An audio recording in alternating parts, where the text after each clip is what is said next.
Assalamualaikum. Waalaikumsalam. Ya, Johan sini. Duduk nak. Ya. Habis istirahat ya? Iya. Atau setelah ini mata pelajaran siapa? Habis ini mata pelajaran biologi. Mata pelajaran biologi Ibu Haji Sri Purwa ya? Iya. Johan tahu nggak kenapa dipanggil ke sini? Tahu Ibu. Kenapa coba? Gara-gara tadi Johan tidur di kelas. Tidur di kelas. Yes. Terus selain itu apa lagi? Udah ya, mungkin keluhannya itu ya. Iya, kebetulan Ibu juga mendapatkan informasi begitu. Dan itu ternyata mungkin kalau minggu kemarin masih Ibu toleransi ya gitu. Soalnya ini sudah berulang gitu. Kenapa Johan bisa tidur di kelas? Kenapa? Alasannya itu karena semalam Ibu. Karena kan Johan punya adik tuh. Johan ada 3. Oh, banyak ya? Iya, ada yang SD sama SMP. Setiap hari itu kayak tiap hari itu ada aja PR, jadi itu kayak tiap hari Johan harus bantuin dulu buat bikin PR sampai malam. Kan Johan tuh ngerjain tugasnya Johan sendiri itu jadinya malam gitu setelah membantu itu. Nah, kadang tuh jam 10-11 Johan baru bisa tidur. Itu baru selesai ngebantuin adik-adik sama ngerjain tugas Johannya juga gitu. Atau mungkin sampai Johannya sampai di atas jam 12 pernah? Oh, pernah. Jadi efeknya itu ngantuk ya di kelas. Tapi bangun tidur alhamdulillah bisa juga. Masih bisa ya. Walaupun mungkin memaksakan diri ya. Makanya efeknya di kelas tertidur gitu. Ada nggak yang ngasih, ya mungkin guru yang ngasih hukuman, mungkin disuruh maju ke depan atau apa? Waktu itu pernah Bu, pernah. Ya. Jadi dibangunkan langsung disuruh maju ke depan. Terus mungkin dimarahi atau enggak? Paling agak sedikit dimarahi. Johan itu kan anggapnya kayak itu mungkin peringatan aja buat Johan.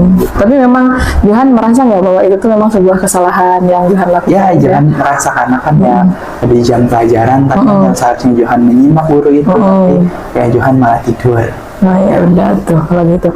Masih ingat nggak keyakinan kelas kita itu apa aja sih ketika misalkan ada pelanggaran siswa tertidur di kelas, barangkali harus bagaimana yang dilakukan? Masih ingat nggak keyakinan kelasnya?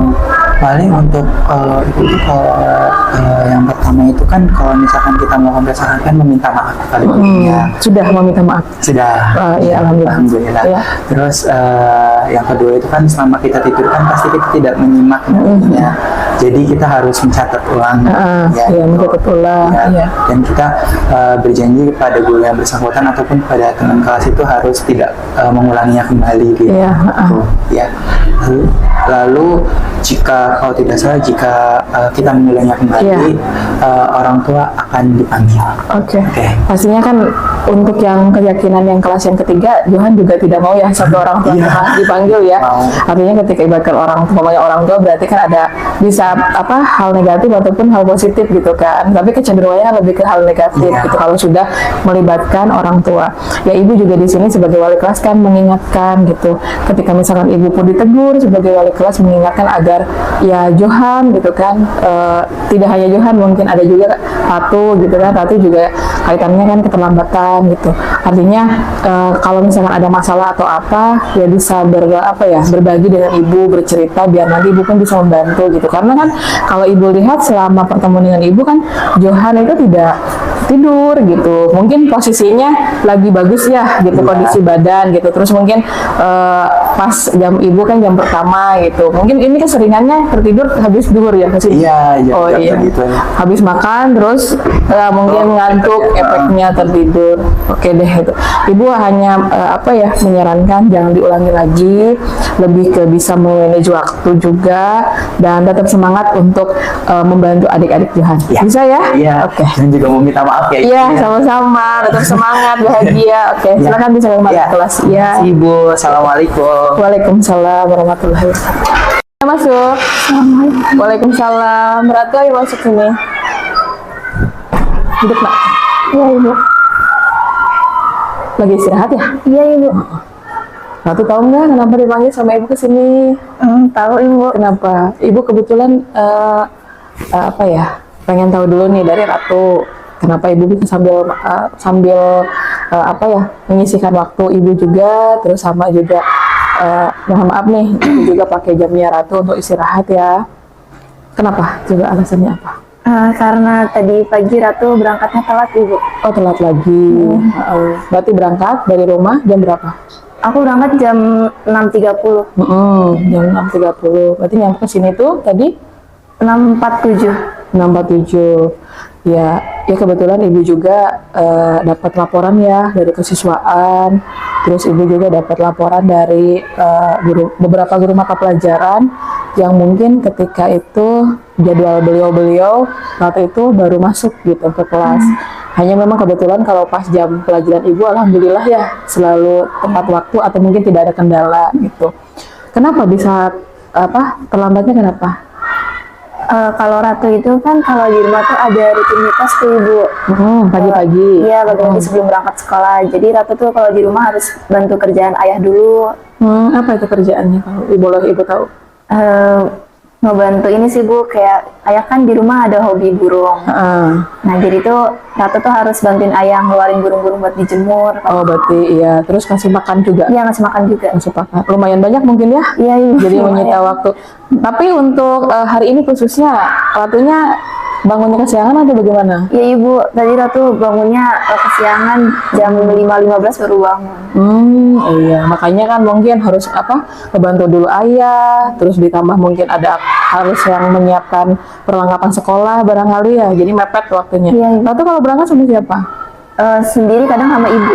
Oh, karena diantar sama ibu, iya. Tapi nih kita kan refleksi juga ya. Ratu merasa ini nggak apa yang Ratu rasakan?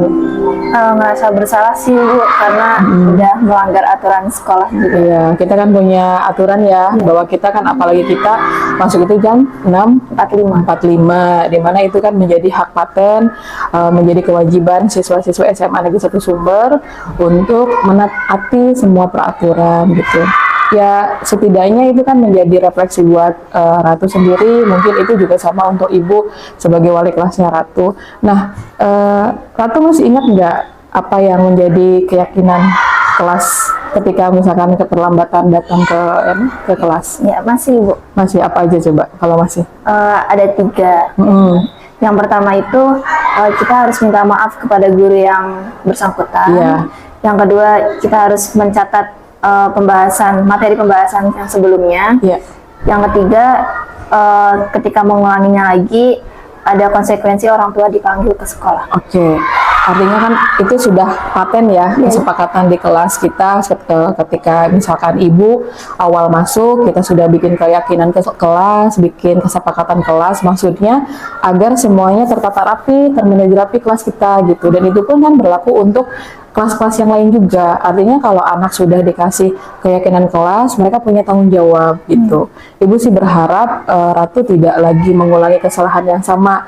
Ya memang walaupun mungkin kan yang namanya manusiawi ya melakukan kesalahan, tapi dengan misalkan sekarang ibu sudah mendapatkan laporan dari kesiswaan, dari guru mapel, artinya itu pun menjadi koreksi untuk ibu sendiri sebagai wali kelas gitu. Hanya tadi yang kedua kan, poin kedua itu harus mencatat materi. Sudah dilakukan atau belum? Udah, Ibu. Udah minta maaf. Oh, baru sudah. Oke, udah minta maaf juga ya ke guru yang bersangkutan, udah mencatat juga materinya dan tetap semangat agar tidak lagi terulang. Oke? Ya udah, gitu aja ya. Tetap semangat ya, bahagia ya Ratu. Silakan kembali ke kelas. Makasih, Bu. Iya, oke.